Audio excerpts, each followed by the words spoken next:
All right, Alexander, we have got to talk about what's happening in and around Tsar Nicholas and the Winter Palace and in St. Petersburg. And let's start this video because we have some news about some of the people associating with the Tsar. But I want to pick this video up from the uh, the Sunday, what is now being called the Bloody Sunday Revolution, and I think we have to talk about what exactly happened in St. Petersburg.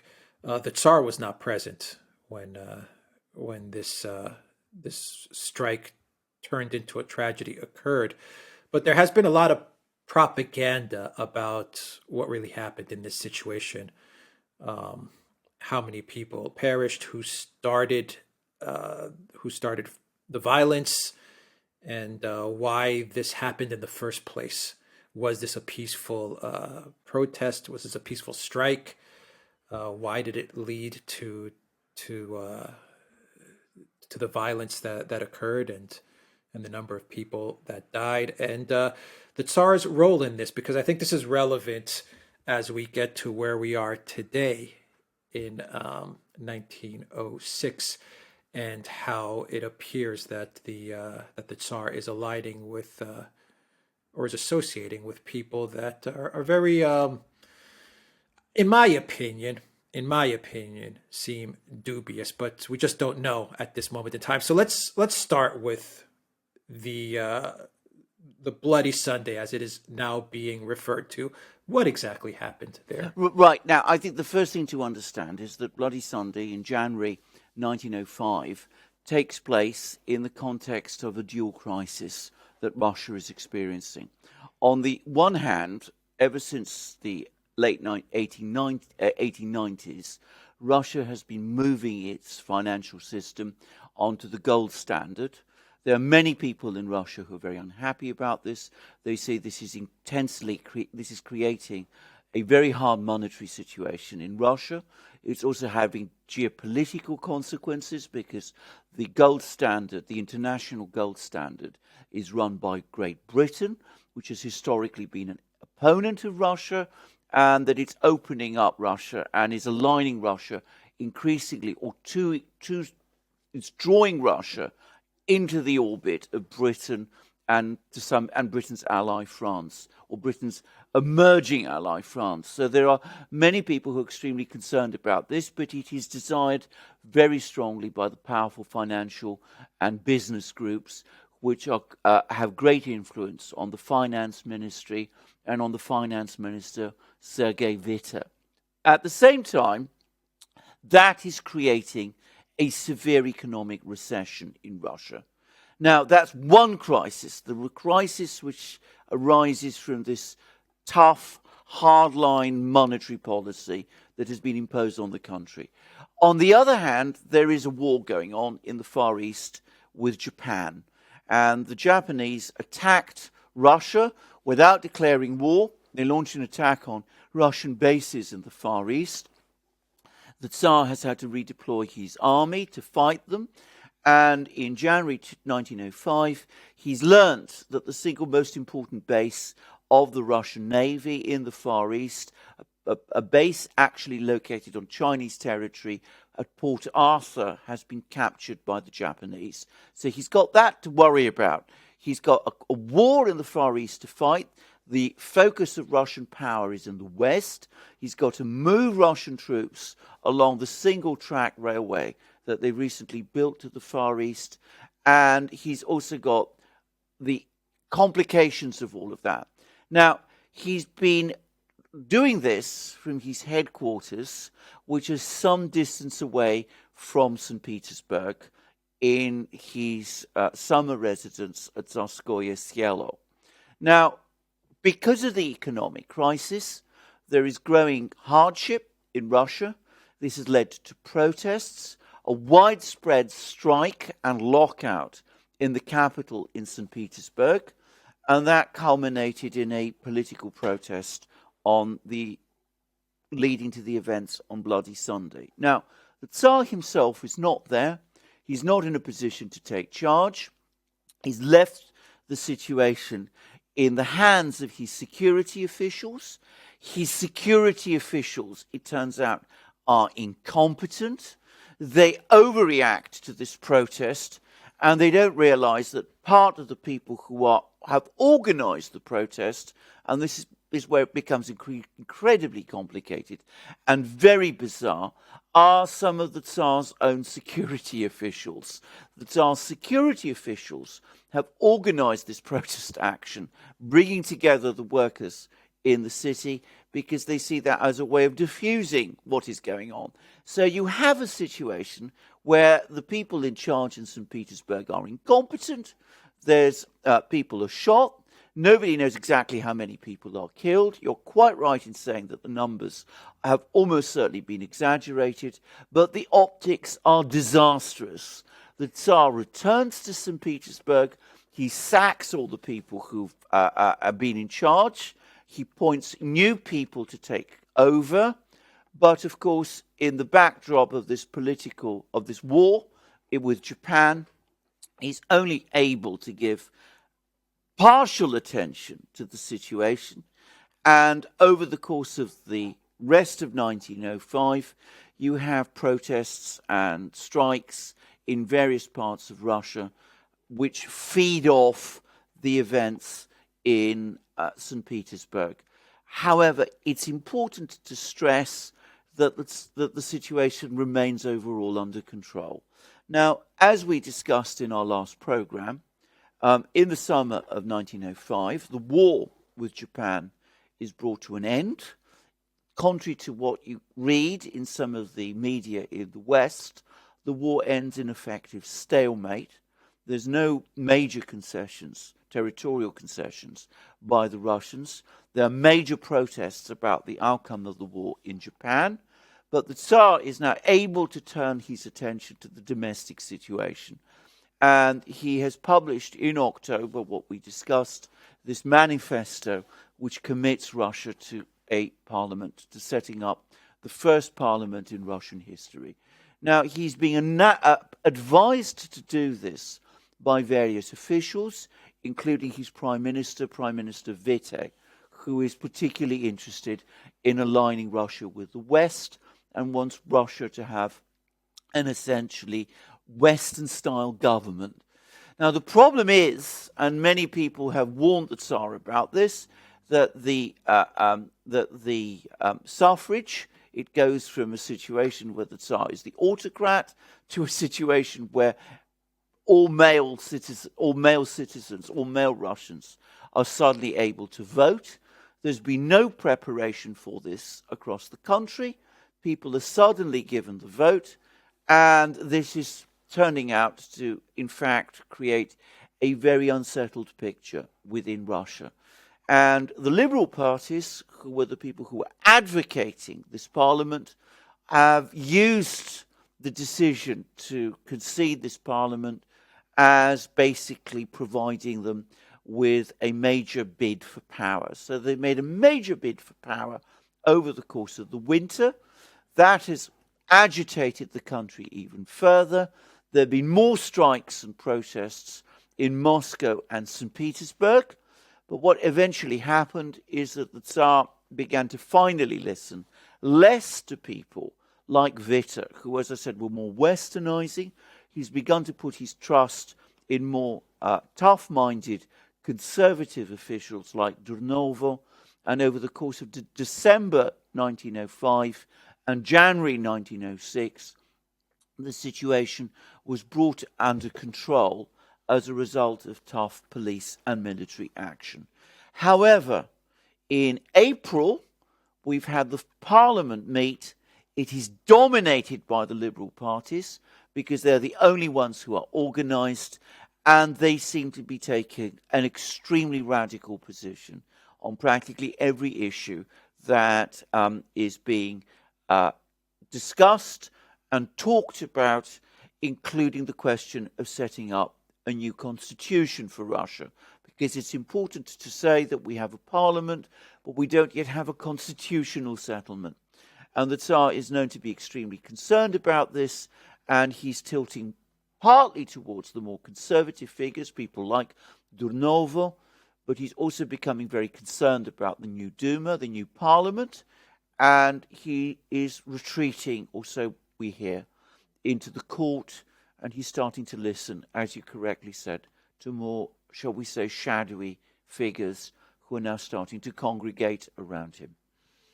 Right. That's why I wanted to start this video with the events that happened, say, the past year to 6 months ago with the revolution. So, just to clear up everything that brought us to where we are today in 1906, and looking at this very liberal Duma and some of the very liberal policies that they wish to enact, which I believe have sent the Tsar and his family into some very unorthodox places and into some very unorthodox forms of governing or possible governing. My first question is, I'm hearing that perhaps what happened at this strike, at this protest, was started by provocateurs, and then the soldiers returned fire. Have you verified this? Have you heard this as well? I've absolutely heard this as well. The trouble is, it's extremely difficult to get a clear picture of exactly what did happen because everybody is busy constructing their own accounts of this. What we know is that the man who led this protest is a priest, Father Gapon. However, he is a priest who was compromised because he was both working very closely with some of the police, who apparently played a role in instigating the protest, but also he seems to have had connections with the extreme left parties as well, whose outlook is very straightforward. They want to overthrow the government. Now, what has happened, and this is one of the great problems about the situation in Russia at the moment, is that the police agencies have infiltrated the extreme left parties, but they have to a certain extent also been infiltrated by them. So we have a very bizarre situation where it's not at all clear who is in real control. Are the police agencies responding to the government, or are they actually now working in tandem with the extreme left parties? We have a situation in St. Petersburg, for example, where one of the most important officials, or if you can call him an official, advisors to the police, is a man called Azev. Azev, it turns out, was also the head of the terrorist group within the Socialist Revolutionary Party. So he's working, it seems, for both sides, and we don't know exactly which side he's working on.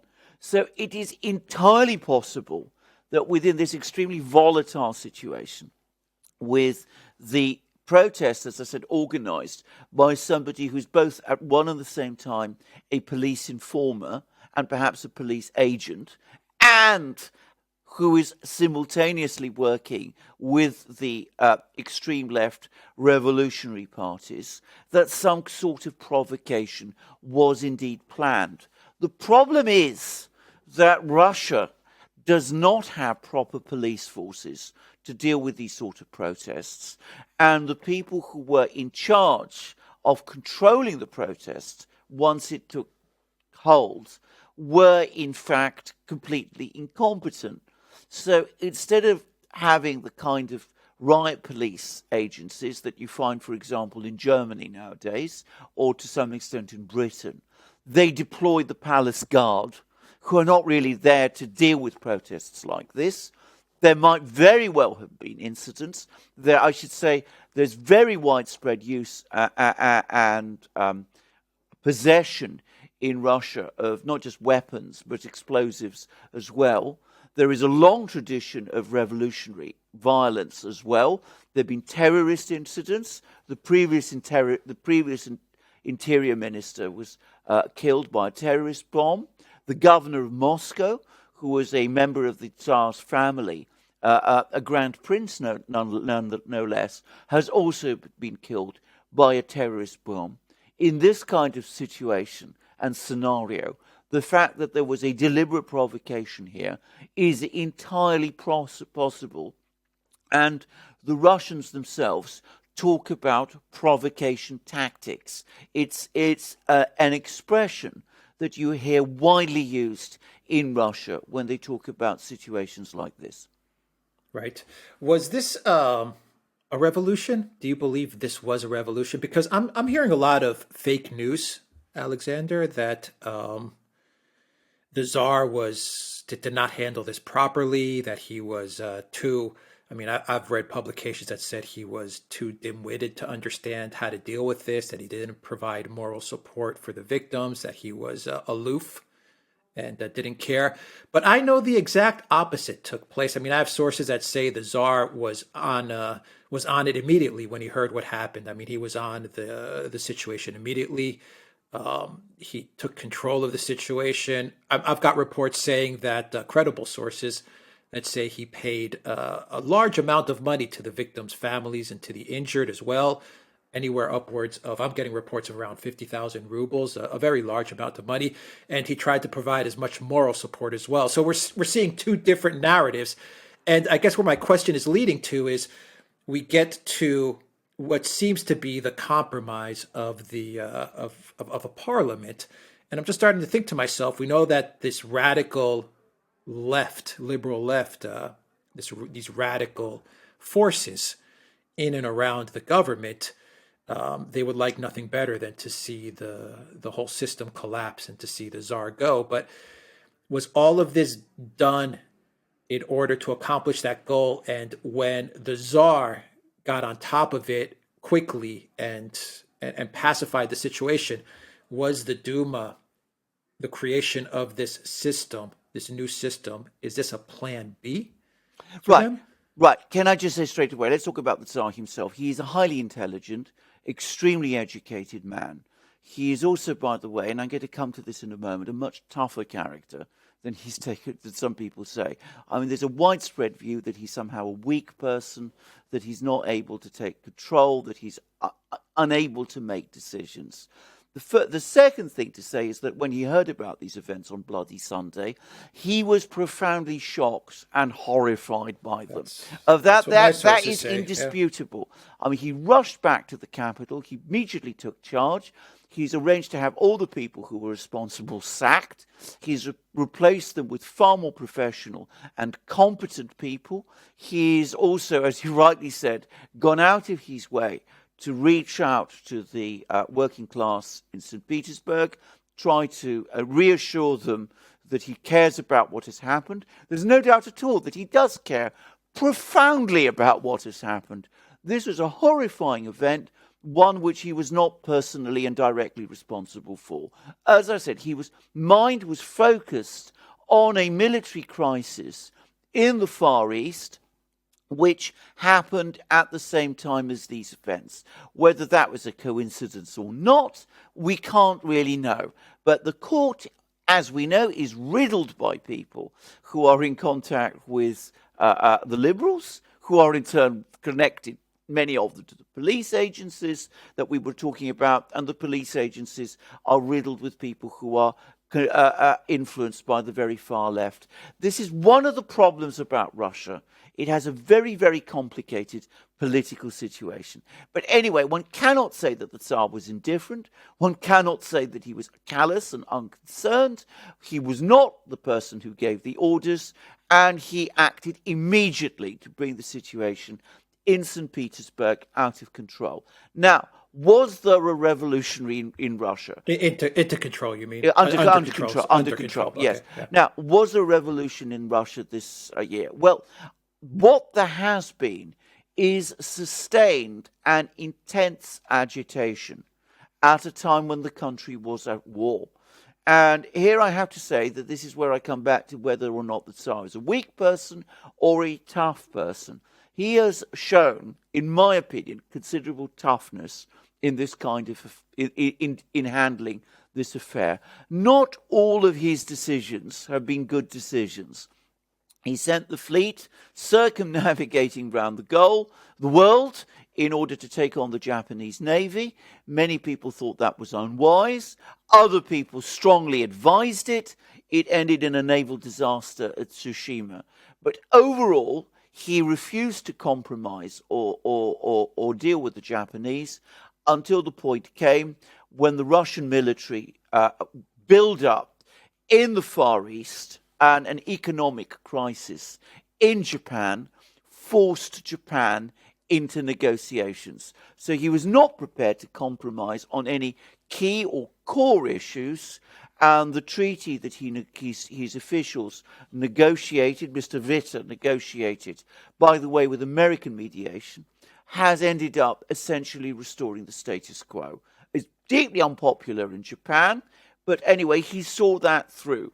He also managed to maintain control of the situation in Russia during this entire period. Now, bear in mind that because Russia does not have well-organized police forces, it tends to rely on the military to keep control of situations when there is a crisis, when there is a domestic crisis. That wasn't the case in this case, because most of the military, especially the best units of the military, had been redeployed to the Far East to fight the Japanese. Nonetheless, the Tsar was able to keep the situation overall under control. There were protests, there were strikes, there was agitation. He didn't lose his nerve. He kept the thing together. He held out until the war was over. So that's the second thing to say. The third thing is that he's often described as a dyed-in-the-wool reactionary, somebody who wants to maintain the autocracy in undiminished, all that kind of thing, and that he's supposed to be somebody with mystical flights of fancy. In fact, he reached out to the liberal intelligentsia. Many people think he was unwise to do so, and once the war was over, he offered them a parliament. What he has got instead is endless criticism, endless abuse, extreme agitation, and a situation where the situation in Russia over the course of the winter spiraled out of control, with strikes in big cities, including railway strikes, which sought to cut off communications, and those sort of things. But here is the important thing to understand. The military and the security forces remained completely loyal to the Tsar. The Interior Ministry, which is headed by Mr. Duran, who, as I said, is a tough-minded and efficient man, also remained completely loyal to the Tsar. When the Tsar gave them the green light, they were quickly able to bring the situation under control, and middle-class opinion, which has always up to recently tended to favour the liberal parties, when they saw that the situation was spiralling out of control over the winter, rallied back to support the government and to support the Tsar himself. So you could say that given this multiple crisis that he faced, a war in the Far East, an economic crisis, considerable agitation within the country, major crisis from the liberals, he has actually handled things surprisingly well. He has come through. He's not compromised either Russia's position or the overall political situation in the country. And though there were protests, he's managed to bring them under control. So I think that is an important point to make. What has happened, however, is that he's now confronted with a parliament which he conceded as an act of goodwill, but which is proving completely disloyal to him. And I think that is going to prove problematic moving forward, because it's quite clear that the Liberal parties, which dominate this parliament, have lost touch with middle-class opinion in the country, which has rallied back to support the Tsar and the government over the course of the events of the winter. And at the same time, they have won support, the Liberal parties have won support from the working class in the cities and the peasantry in the countryside, without actually earning that support by making slogans and taking advantage of the fact that the hard left parties refuse to participate in the election. So he's got this problem of this parliament on his hands, and it'll be very interesting to see what happens. But the cumulative effect of this is that, yes, he has emerged from this crisis in control, with Russia stable or returning to stability, but he has lost confidence in many of the people who were previously advising him. He's lost confidence in the security officials who were in charge in St. Petersburg and who were primarily responsible for the Bloody Sunday events. And I should stress that the security officials, the people who brought out the army, who fired on the protesters, were politically liberal. So he's replaced them with conservatives who are much more professional and able to bring the situation under control. He's lost confidence in his prime minister, Sergei Witte, who persuaded him to grant this parliament with this exceptionally wide franchise without any sort of preparations. And he's also lost confidence in much of the political class of the country, who he senses ultimately, as you absolutely rightly say, are not there to achieve stability in Russia, but who basically want to gain control of the country and who see the pathway to gaining control as somehow dispensing with him. So he is retreating into the palace. He is talking to much more conservative people, some of them very able, some of them very professional, but there is some talk that he's also listening to other people who are perhaps of a more mystical bent, if I could put it like that, who perhaps might not have the kind of political nous, who might be able to advise him in this very difficult situation which he faces. Yeah, and I think I know who you're talking about, but I definitely agree with the fact that, I mean, in my opinion, the way I'm looking at it, is this was, in a way, I don't want to say a regime change or a coup d'etat, but it was an effort to topple. I guess it is it was an effort to topple the Tsar, and he overcame it. Yeah. And rightly so. He handled it as best as he could, given the fact that he was also dealing with a war with Japan as well. So I mean, a lot of fires to put out. Absolutely. But he handled it. Yes. But the consequence of that is you now have a parliament without a constitution, which I think is going to really come back and cause multiple problems. You have now the masks are off. You can see the liberal, the revolutionary left rising up. I mean, you see it now. You see that they're there and they're present.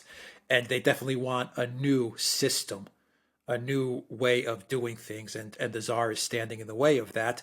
And you have a lot of disloyalty in and around the Tsar. And I think it is pushing the Tsar and the family into some strange places. And it's causing them to seek advice from one person in particular. It seems like they're getting advice from this person in particular. We talked about this on the last program, the health issues that the rumors, we don't really know what's going on there, but there are rumors about the young, newly born Alexei. Now Alexei has grown up a little bit, but who's Rasputin, Alexander? Because yeah. I've heard that he's a healer, and we've all heard, all of Russia has heard the whisperings about Alexei, but I've also heard some people in and around the Tsar that he's got unorthodox political, I don't want to say ambitions, but political ideas. Yeah. For Russia, how Russia should move forward. Who is he? Because he's a new face in all of this. Indeed. Well, let's first of all talk about the people around the Tsar and the fact that he's lost confidence in many of them.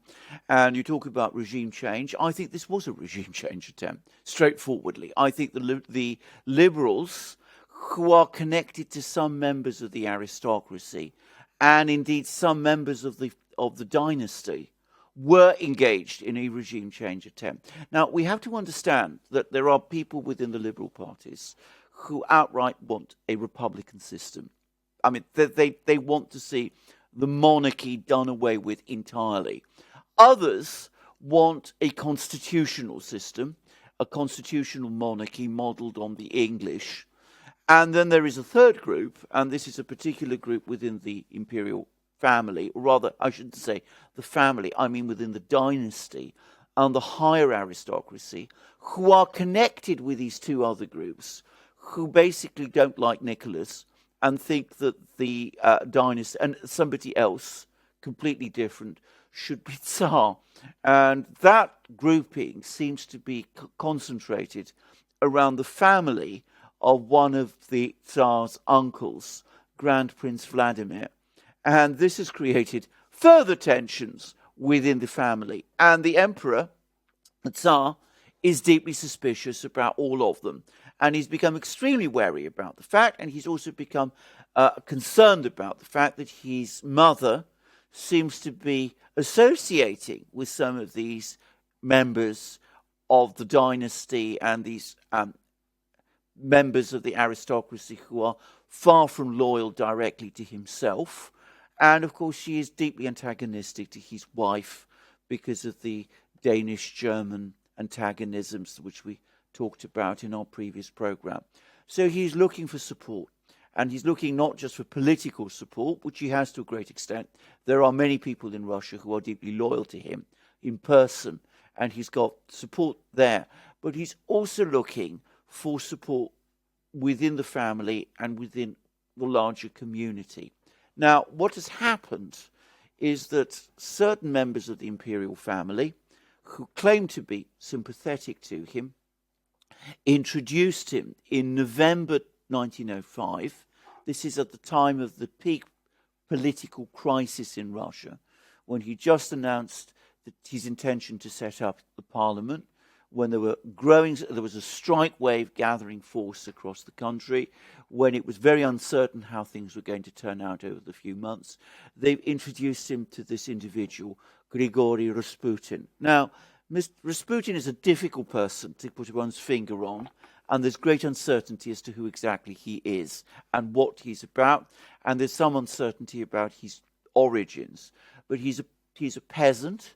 He comes from a village in Siberia, in western Siberia. He claims to be something of a mystic. He is not a cleric. He has he's never taken holy orders or anything like that. He's not a priest. He's not an not Orthodox a priest. Yeah. He's not a priest. He's not a monk. He's none of these things. Apparently, he's barely literate. Some people say he is completely illiterate. And he has never claimed to be a healer. I think that's an important point to make. He's never claimed that he has supernatural powers or anything of that sort. But he is a person who has had religious revelations. As far as we know, he is a person of essentially orthodox views. There's been some suggestions that he's connected to various heterodox religious sects, but there's no evidence of that. And the Tsar himself is a deeply committed Orthodox Christian, and it's inconceivable to my mind that he would ever associate himself with anybody who had heterodox religious beliefs, heretical religious beliefs, or anything of that sort. So Rasputin seems to be somebody who has a mystical bent, if you like, who has religious revelations, who was supported by some members of the church hierarchy, which introduced him to some members of the imperial family, who in turn have introduced him to the Tsar and to his family. Now, the thing about Rasputin is that he's known to be a highly intelligent person, even though he's illiterate. He's known to be somebody who is able to talk to the emperor, to give him reassurances, to reassure the Tsar's wife, who, as I said, feels isolated in court, and who tells them, as a peasant, as a person who represents the mass of the Russian population, that the peasantry, the people of Russia, do still feel this connection, this historic connection to their Tsar. And an emperor, Tsar, who feels isolated, who is disillusioned with both members of his own family and by the political class and by people in the intelligence world and the security services and all of that, it's not perhaps surprising that he and his family are looking to this person, to Rasputin, for comfort and support, having come through this extreme crisis. Now, we hear these reports about Alexei, the crown prince, the Tsarevich, that he's supposed to be ill. There are some rumors that he suffers from haemophilia, which is a blood condition.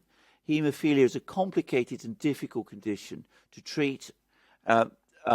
Contemporary medicine has not yet found foolproof ways of dealing with it, but he is getting exceptional medical attention because, after all, he is the son of the Tsar and the future Tsar. And, of course, it's arguable that to very distraught and fraught parents, what they look for is reassurance and moral support. They're not getting it from many of their members of their family. They're getting it from this person who's, as I said, coming and giving them the support, and he's supporting them both politically by telling them that they have the support of the larger population of the country, and he's telling them and he's giving them support emotionally as they handle this problem of their son. So that explains to my mind what this is all about. It's not sinister, it's not dangerous, it's entirely understandable. There's no evidence at the moment that Rasputin is giving the Tsar or claiming to give the Tsar any kind of political support, and he's certainly not interfering in the kind of medical treatment that the Crown Prince is getting. All right, to close out the video, going forward now, things are tense all around, not only in Russia domestically, but I mean, clouds are forming, in my opinion, the way I'm looking at things all over Europe. And you have Rasputin. Does he worry you in a way going forward? I mean, you say that things seem very innocent now, but does it worry you that perhaps the Tsar is not getting counsel from more official sources? The great danger, the very real risk, is not that Rasputin himself will start to do anything sinister of his own bat. It's that he'll fall under the control of one of the many court factions and political factions that thrive in St. Petersburg. This is a profoundly factionalized political situation there. There is widespread corruption. There is a profound power struggle, obviously, going on around the Tsar. And, of course, there's all the situation, as you rightly said, in the country is extremely unstable. And the fact that this person has obtained the confidence of the Tsar at this moment and of the family will inevitably mean that some people are going to be very interested in him, and some people might try to use him. Now, you talk about the deteriorating international situation. About that, you are absolutely right. Russia, as I have said, remains a great power. It is absolutely essential to the political stability, the geostrategic stability of Europe, but there are divisions within Russia about the political direction it should go. So I've already said that the decision to join the gold standard was an alignment with Britain and France against Germany. There is a political dimension to this also. The conservatives in Russia tend to want to see Russia maintain good relations with Germany and want Russia to maintain a policy of peace. The liberals, on the other hand, are intensely anti-German. They tend to want to align Russia with Britain and France. After all, these are the constitutional states. They want, as I said, to reform Britain, either to become a constitutional monarchy like Britain or a radical republic like France, a democratic republic like France. And, of course, they are strong supporters of what you might call capitalism. though in some cases capitalism with a socialistic edge, because of course one of the great paradoxes of this is that the very powerful oligarchs who control the liberal parties are also to a great extent funding the revolutionary parties, which they use in a way as kind of attack dogs to keep the situation tense in Russia, and in order to try to force the Tsar towards making concessions, political concessions. So the danger is that in this very difficult political crisis situation that exists in Russia, with a Tsar who, as I said, who has overcome the crisis, the immediate crises that he has faced, but at the cost of losing confidence in many people, the fact that he's now fallen back upon someone like Rasputin, it could be seen by one of these factions as an opportunity to get close to the Tsar by manipulating Rasputin. Rasputin is a clever man, by all accounts, but not an educated one. He is not familiar with the political situation in St. Petersburg. One has to worry about whether he's going to be able to keep a level head in the face of this extraordinary turbulent political situation in which he finds himself in.